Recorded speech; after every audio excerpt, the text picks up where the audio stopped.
Dear friends, once in a while you come across an extraordinary person, a luminary who's also humble and who's amazingly literate, philosophical, has a background in poetry, an extraordinary accomplishment in business, in the business world. Let me just read a little bit from her book, from the flap copy, which we're going to talk about this book, Unbounded. And let me just tell you a little bit before we get into our conversation. So Huda Al-Ghoson spent over 35 years with Saudi Aramco, the world's largest oil producing and refining company, and the largest corporation in the Middle East. As executive director of human resources, Al-Ghoson was the first Saudi woman to achieve such a leadership position in 8 decades of Aramco's existence. She holds degrees from King Saud University in Riyadh and the American University in Washington, D.C., and as well as executive training qualifications from universities like Cornell University, University of Michigan, and Oxford University. Al-Ghoson has also served as a source of expertise on several boards such as Saudi Telecom Company, Johns Hopkins, Aramco Healthcare, and Bupa Arabia. Al-Ghoson divides her time between residences in Dhahran, Saudi Arabia, and London. And this is an amazing book. I just couldn't put it down as I traveled from JFK to Dubai. So it's a great privilege and honor to welcome you to our show. And we will be reaching millions of people on various platforms, social media platforms. And I just want to thank you. Well, you're welcome. And I would like to thank you for this opportunity to have this dialogue with you and to talk about the book. It's truly an honor for me. You know, you've been a mentor and for me, a spiritual guide. I've been following you for so many years. And, you know, just an icon. I don't know what to say, but thank you for this opportunity, Dr. Deepak. Huda, this is so enlightening, this book. There are so many lessons, there are so many insights, there's so much inspiration that I cannot do justice in this time that we have. So we'll be going over various aspects of your life. And I'm sorry we can't cover everything, but I want to be able to get the highlights so we can inspire people all across the world. I'll start with your childhood. You know, your first chapter is called Innocence, and you were born in Basra in Iraq. And you have some extraordinary stories in there about your childhood. But I was struck by a very beautiful, innocent story of pointing to the stars and, you know, the myth that you have, that you sort of kind of in your mind, you destroyed the myth. But tell us about it, pointing to the stars and burning your finger. Yeah, in our childhood, we, well, the time I grew up, we did not have AC. There was very little electricity in the town. And in the summer, it gets very, very hot. So everybody, you know, takes the rooftop as our beds. And it was amazing because you don't have much light from the city to corrupt the view that you have from the skies and the universe. And you see all kinds of stars, and you see comets, and you see a lot of movement. It's not static. And in my mind, I would make stories, you know, I would make stories about parties up there in the universe, stars talking to each other, God is in the midst of it, and I would point to them to talk to me. And in our upbringing, we had a lot of superstition, and one of them is that the elders used to tell us, don't point to the stars, because in the morning your finger will be burned, you will get pimples, and it will be very painful. And from a young age, I doubted everything, because nothing made sense to me about the status of women at that time. And I dared that mythology or that teaching. And I kept pointing to the stars, because I thought the stars are so delicate and so beautiful. There is no way that they can hurt me. They can talk to me and I can talk to them. They can soothe me. They can put me to sleep. They can sing to me. I can hear sounds, they can sing to me. And I used to point to them and then fall asleep. And in the morning, I will check my fingers to see if they are burned. And to my delight, my fingers are fine. And I would feel so, happy that I dared that stupid superstition. And I continue to do that all my life. Anything that I learn about, even the things that I read, from big thinkers, big philosophers, I would think about everything and doubt everything. Voltaire tells us that to be in a state of doubt is completely uncomfortable, but certainty is also absurd. We can never be sure of anything in this life, and we will be arrogant if we think we know how the world should work and how the universe should work. So as I read this chapter, and particularly there's a lot of beauty in the first chapter alone, but as I read this chapter, when you're reading, things come to your mind. And Rumi says in one of his poems, we come spinning out of nothingness, scattering stars like dust. In another poem, he says, look at these worlds spinning out of nothingness. This is you. And now we know from science that the atoms in your body were actually made in the crucible of burning stars. And 50% of the atoms in your body may be from other galaxies. And there are 2 trillion galaxies. So it does take the whole universe to create you. But then as I was reading also, I was thinking, Rabindranath Tagore in one of his poems says, every child that is born is proof that God has not yet given up on human beings. And, I thought about this point that you make. Uncertainty, we say, is actually creativity, because if you're certain, you're an algorithm, there's nothing to create. But, it's not entirely a superstition. If you really believed that, you were a doubter.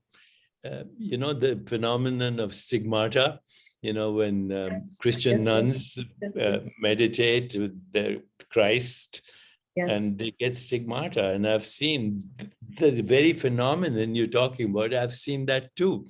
So this is the magic. This is the miracle that doubt and uncertainty, but also faith and belief can take you beyond the extraordinary. Absolutely, absolutely. But you have to know, I think, that certain things that open themselves to doubt. Yeah, of course. But faith is very important. We cannot go through life without having faith. I think it guides us and it comforts us inside. And it helps us, feel and believe in the power within. Because I've seen it so many times, when I believe in something, that thing either manifests or it guides me. Another saying from, I think Voltaire also said, he said, if God did not exist, it's necessary to invent him, meaning that we need to have something to believe in. the world is a lonely world, and we are in need of fairy tales, to keep us either entertained or give us some positivity and some optimism in life. And yes, I agree with you. I mean, but you have to see the difference when, which things you put your faith in, and what are the other things that you have to doubt. And maybe I'll talk about this if we get into the culture and the tradition that I grew up in terms of the beliefs that we were fed as women or as little girls. Yeah. Some people make a distinction between belief and faith. In our Vedic tradition, it is said that belief can be a cover-up for uncertainty, but faith is the willingness to trust the unknown and to know that the invisible is real, that the invisible, it's the certainty or knowingness of the invisible that makes the visible possible. So, there's an interesting kind of take in this, both on belief and faith. It is. And I think it's very wise, to say, I don't know. Yeah. I mean, the only thing I know, I don't know. That's what Aristotle said. Yes, the only thing I don't know is I don't know. Yes. And that's so humble. I mean, just to say that, that's so wise. Let's go to the second chapter, Roots. And, you talk about childhood in Kuwait and some very extraordinary, wonderful life there too. But then the whole clerical indoctrination and the burning in hell that you kind of were programmed, or there was an attempt to program you. And talk to me a little bit about that and how that influenced you. Yeah. I think this is an important part of the story. When I grew up, I was raised in a very traditional society with ultra-conservative culture during a repressed period, that's 50, 60 years ago, when women did not have a voice and were considered property, basically. And there were cruel, unfair limitations imposed on them, denying them basic rights, even the right for self-determination.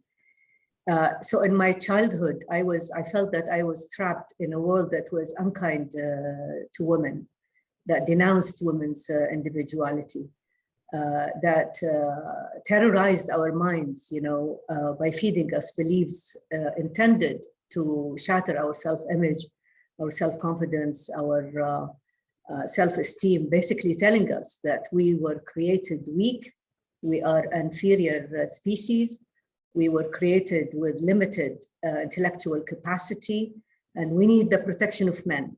But we will not get that protection unless we are obedient, we are submissive, and we are subservient. We were told that God created man as the superior creature, and God gave man power to discipline us if we were not obedient. And if we dared to object or protest our miserable and inferior states, then we will be shunned from society, we will be doomed, and we will be considered as defying God's will, and we will burn in hell.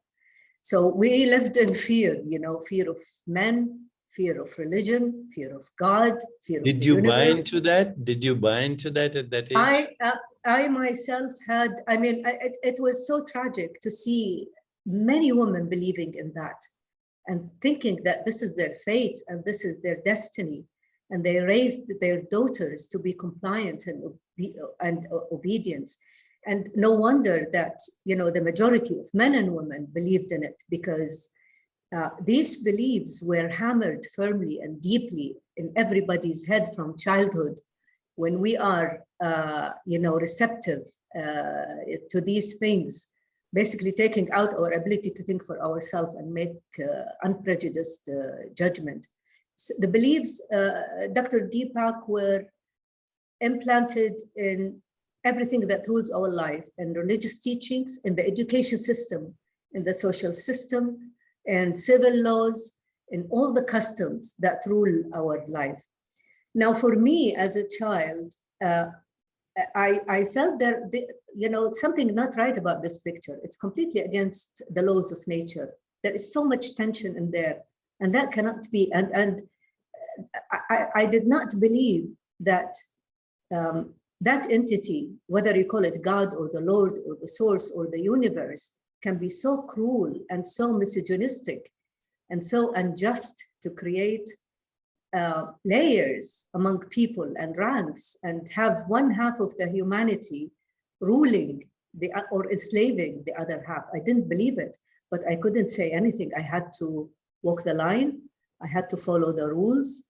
I had to portray that obedient, submissive little girl, until I told myself,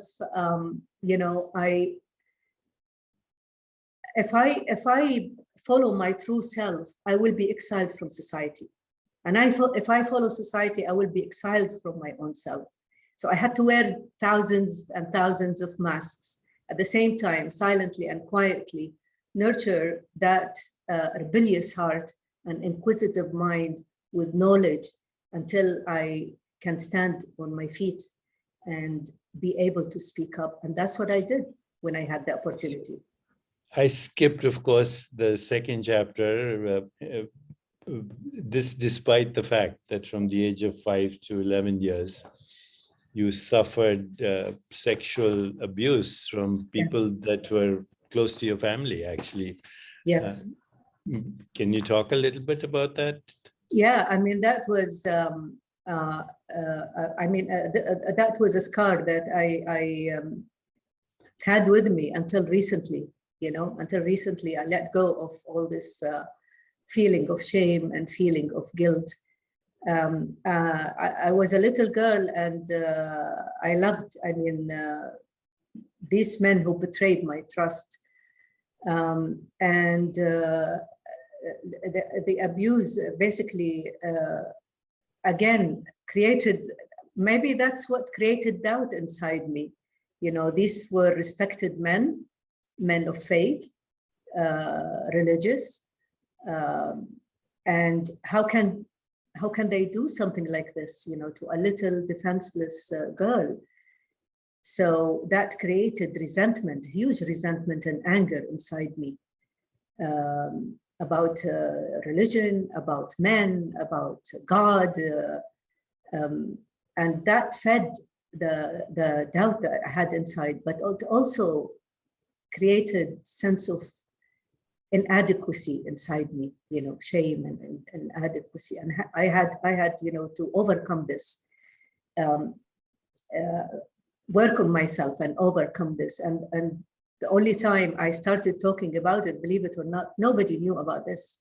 Not sisters, not mother, not friends. The only time I talked about it is 2-3 years ago, before I wrote the book, when I started working with a spiritual guide, guide, a healer. Yes, yeah, he's the one. He opened me up and helped me purge all of these negative energies from my body and my mind and from my bones, basically. And that's when I started talking about it. And that's when I got the idea. He planted the idea to write the book. I never, ever in my whole life dreamt of writing, something about my life and exposing myself. I'm a very private person, shy at times, like to keep low profile. But talking about it, I thought it's an obligation that I have to share with others, to encourage others to talk about it, because if we don't talk about it, then we cannot heal it, we cannot deal with it. Not only did you heal it, but I think in many ways you came out stronger than even before, don't you think? Yeah, absolutely. Yes, it made me feel stronger. And you know what? After the book came out in January in Arabic. And in English, it's online. It's coming out end of this month, next week. But when the Arabic portion came out, I had a lot of concerns that how my family, my brothers will think of this, the men in my family will think of it, how the society will take it. And I was amazed at the amount of appreciation I got from women and from mothers. You know, they wrote to me, thanking me for talking about this. They said, you know, these taboos, nobody talk about it, you know, and if we don't talk about it, how can we deal with it? How can we eradicate it? How can we heal it? And that's what made me feel strong, that I did the right thing. Of course, not everybody liked it. You know, I have men in my family. They wouldn't talk to me, you know, because this is a taboo, this is shame, you know, I'm bringing something to the family, shame to the family, saying that something like this can happen to us. And, but that's okay, you know. I was happy that I created that emotional shock, whether it's positive or negative, because without the emotional shock, we cannot instill change, you know, in our system. So yeah, I mean, if there is one thing I'm pleased about in this memoir, is talking about the things that no one talks about, the things that break us, you know.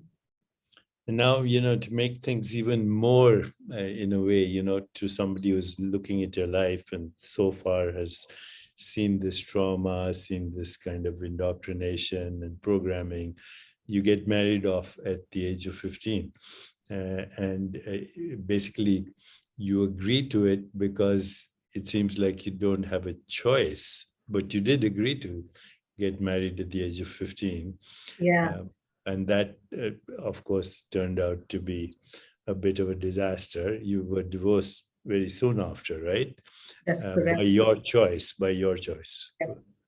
Yes, yes. So, and then you came to Los Angeles. How did they let you come at a married couple at the age of 15? That kind of surprised me. Yeah, I don't know. You know, maybe they don't. I don't think the system in the U.S. cares about non-U.S. citizens and their, you know, lifestyle and their culture. I think there is a respect for other culture until there is violence, you know, and there is abuse. And there was no abuse and there was no violence. And it was, you know, I consented to that. And again, because I wanted to play the role of the perfect Muslim woman, listening to her parents. You were a child at the age of 15 as a child, right? It is, yeah, it is I was a child, but I was a pleaser, you know. I wanted the approval of everyone. And being married in our society gives a woman a status and respect. And, you know, I wanted it all, but again, I was going against my true nature. And that caused a lot of turmoil inside, huge turmoil inside, you know, and that's why I got sick, you know, because I was not true to myself. I was burying all these negative emotions in my body and in my bone, and my body rebelled. And I was going to die, basically, you know. I went into coma, and until I decided, you know, to get out of that situation. Yeah, it was a tough period, a very tough period, and we never talked about it. And the divorce decision was it was kind of mutual. Your then husband also felt that was not going anywhere, right? No, the poor gentleman, you know, he was trying and he didn't want to let go. Yeah, I mean, I have a lot of respect for him because he was never abusive or violent. And, you know, he was trying, and he was hoping that as I grew up, as I matured, you know, I will come to my senses. He didn't want the divorce. And he when I asked for it, I mean, he didn't divorce me right away. He said, okay, think about it. I'll come back next year and we'll talk about it. thinking that after 1 year, I grew up, I came more mature, but no, it didn't happen.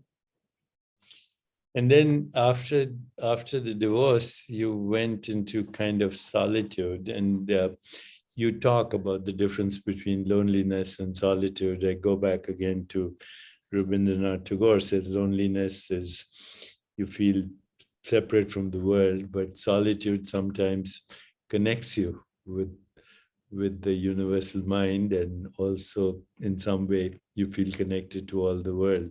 You talk about that very beautifully here, but you also took this opportunity then to educate yourself in philosophy and literature and poetry and the power of language.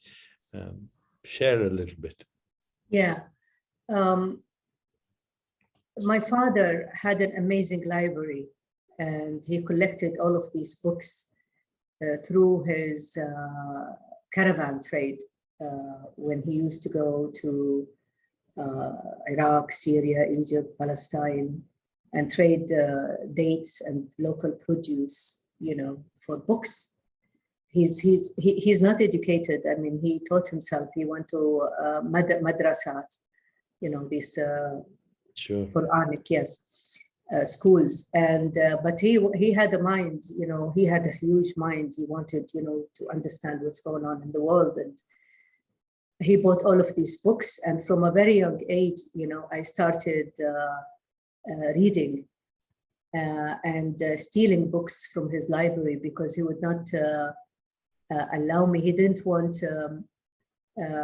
these philosophies of Nietzsche and Jean-Paul Sartre and Goethe and Schopenhauer to, affect my mind before I grow up and start making sense of them and making my own judgment.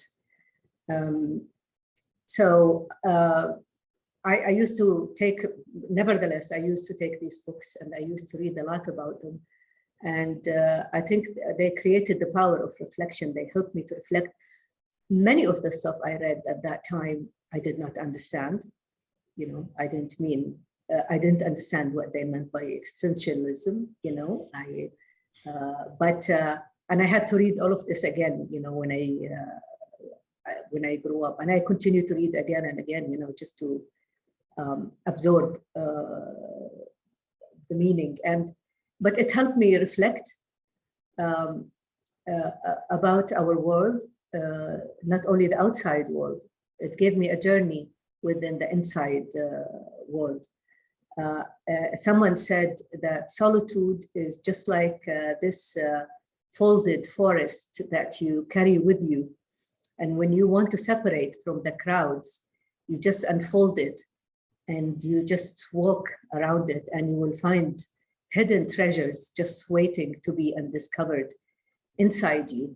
You will find incredible powers, inner powers inside. You will learn about your intuition. You will learn about your potential. You will learn about how your mind works. And you start developing this love of the word, developing your own expressions, intellectual expressions, artistic expressions, that will help you in your life, in your communication, and, making whatever it is, the situation, just making your points and influencing also others. So that's what solitude did to me. And until today, I mean, I missed it when I started working, although I was living alone, never got married, don't have children. But the mind was always occupied with things, happening in the office. But after I retired, 5 years ago now, since December 2017, I went back to my solitude. For 2 years, I was on my own, locked myself in my house. Of course, COVID helped. The isolation, no interruptions. And I spent my time in solitude, either writing, reading, or painting. And it was an amazing therapy, really amazing therapy. I mean, all the insights, Dr. Deepak, you see in that book, I got those insights from these 2 years of, I mean, I did not collect them from my lifetime. I just got them over these 2 years because I stopped, I paused, and I listened to my internal voice. And I started making sense of things. Dear friends, I'm speaking to Huda Al-Ghoson. The book is Unbounded. I'll come back to where you can get it from, but then I want to not lose this opportunity to get some more insights.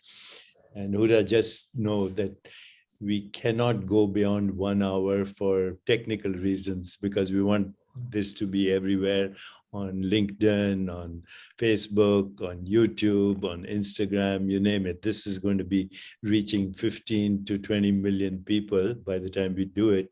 I don't want to miss some of the pearls of wisdom, but also some extraordinary experiences. So in the next chapter, you talk about the light, your out-of-body experience. First, tell me, describe it for us, but then I have something to share with you about that too.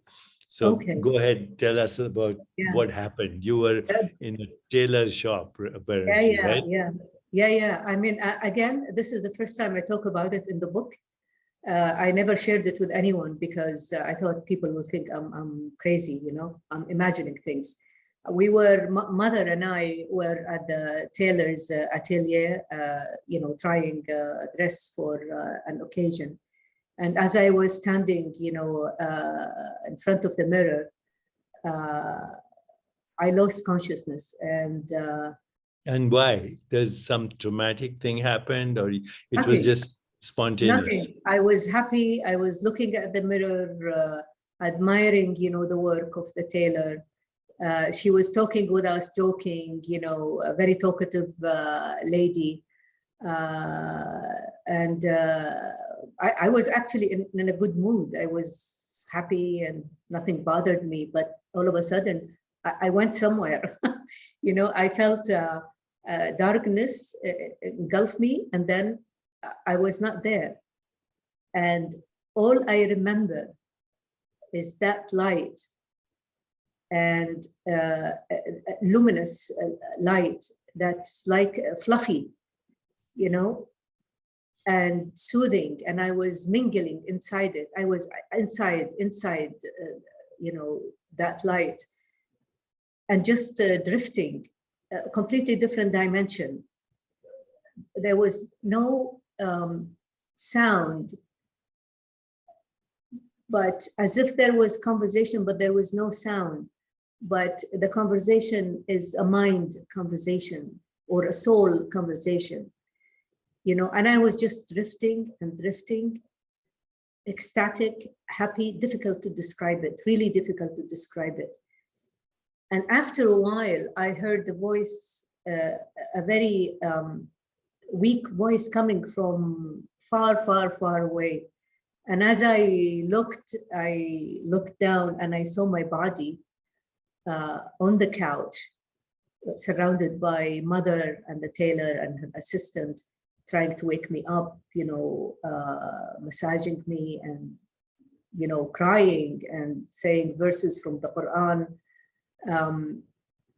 And I wanted to tell them, it's okay, I'm fine, it's okay. But I kept saying that and drifting up, but then all of a sudden I was released. And I came down to my body. I felt it when I came down to my body. And I regained consciousness, and I didn't tell them what happened. I thought they will think this is my imagination. I dreamt something. Today, when a friend of mine read the book and read this part, he said, Huda, most probably you fainted and you were dreaming. This can't happen. We don't believe in these things. And one religious guy said, this is blasphemy.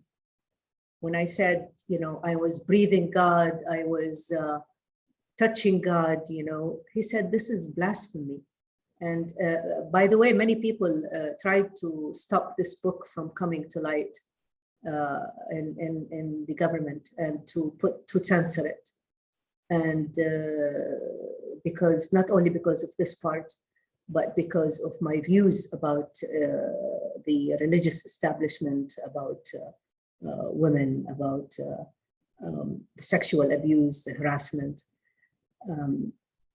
But thank God, I managed to get it done. But yeah, that was the experience, the out-of-body experience. Okay, so now let me share with you why this is actually the most legitimate experience ever, and the science behind it as I see it, okay? So I've spent my whole life, and I take a little break here to speak and have you listen, because I want other people to listen, okay?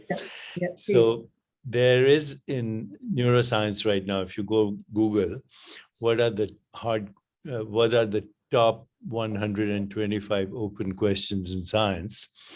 The first open question is, and you can Google this, you'll find it, Science Magazine 2008, hasn't changed. The first open question in science is, what is the universe made of? And, without going into dark matter, dark energy, and all that, the universe is made of nothing. It comes from nothing. And Rumi said it in his poems, but now we know that the physical universe arises from what science models as the quantum vacuum, that these so-called virtual particles appear randomly and somehow organize themselves into stars, galaxies, universe, etc. That's the current model. I don't believe in it in the way it's described, but that's the current model. But the second open question in science is, what's the biological basis of consciousness? Consciousness means not mind, but the source of mind. As you know, you call it source, etc. There's a lot of people, whatever you might choose to call it, doesn't matter. Cosmic consciousness, Allah, Ein Sof, Brahman, doesn't matter. But there are these schools of thought that, current science calls this the hard problem of consciousness, because we know that in the brain, there's no experience, there's no sound, there's no touch, there's no image, all there is electrochemistry. But we assume that electrochemistry somehow produces consciousness in the way your gallbladder produces bile, or your pancreas produces pancreatic juice. This is the current model. And, people are struggling about this since the time of Plato, but now it's assumed huge importance in neuroscience.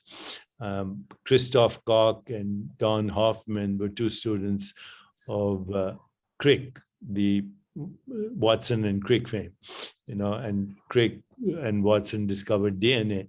And in our world, if somebody is an expert and gets a Nobel Prize in one area, you think they think, and everybody else thinks they're experts in every other area. So Christoph Koch and Don Hoffman were assigned in California by Crick. I want you to figure out how the brain produces consciousness. And after 25 years of intense laboratory and mathematical studies, Don Hoffman gave up. He said, thinking that the brain produces consciousness is like Aladdin's lamp. You rub it, genie comes out, and you see the universe. On the other hand, Christoph Koch was given a grant by Paul Allen, creating a brain institute in Seattle, of $1 billion, and he's still struggling with that problem. So there's a new school of thought that actually consciousness is not in the brain. The brain is an experience in consciousness. The body is an experience in consciousness. Where else could be? Even space-time is an experience in consciousness.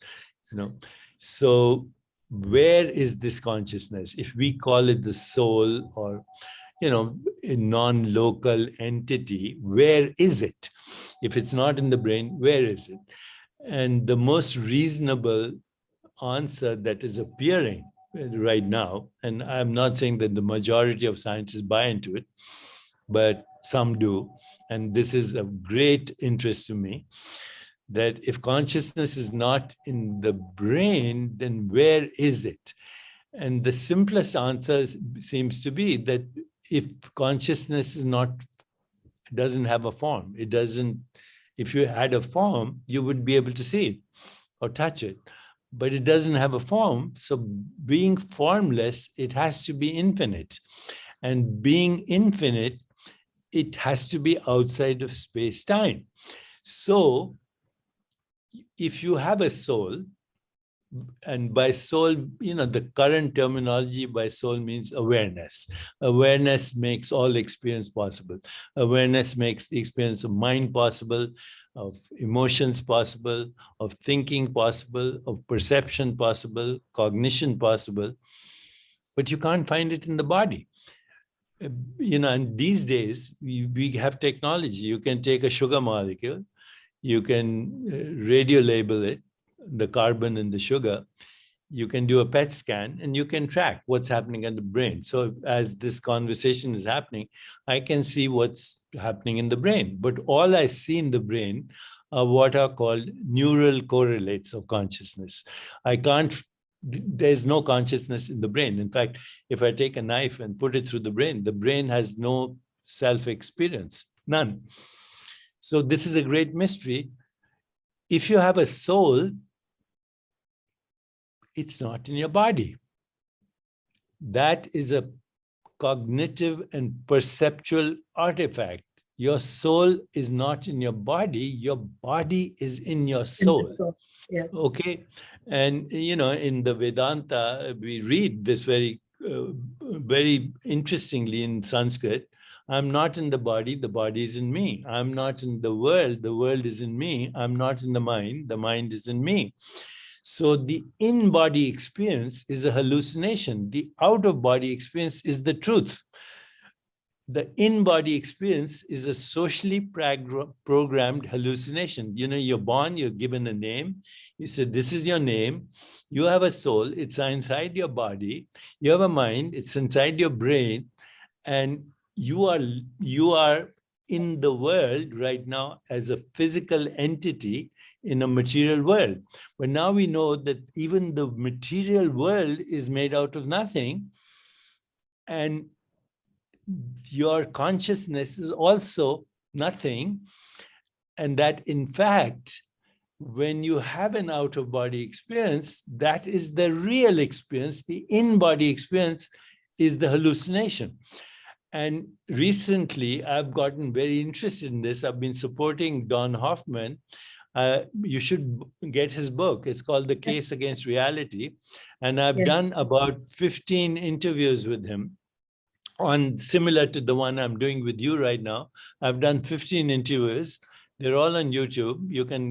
If you check out the Chopra YouTube channel, you see interviews with Don Hoffman called The Case Against Reality. And we talk about this in intense detail.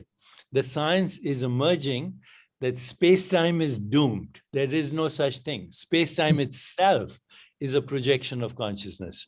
So your experience, which is now actually pretty universal, a lot of people have it. And in our neuroscience literature, there's a phenomenon called terminal lucidity.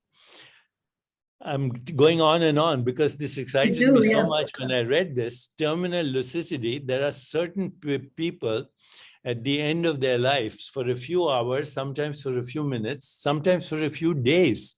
Even people with Alzheimer's and other comatose states, they suddenly wake up, they have terminal lucidity, they look vaguely into space and they see dead relatives, they see even dead pets. Now, I would say, the normal person would say what your other people said, you were having a dream, you were hallucinating. But if you think about this really seriously, even this experience you and I are having is a dream right now. And you talk about it in your book right now. If I asked you what happened to your childhood, it's a dream now.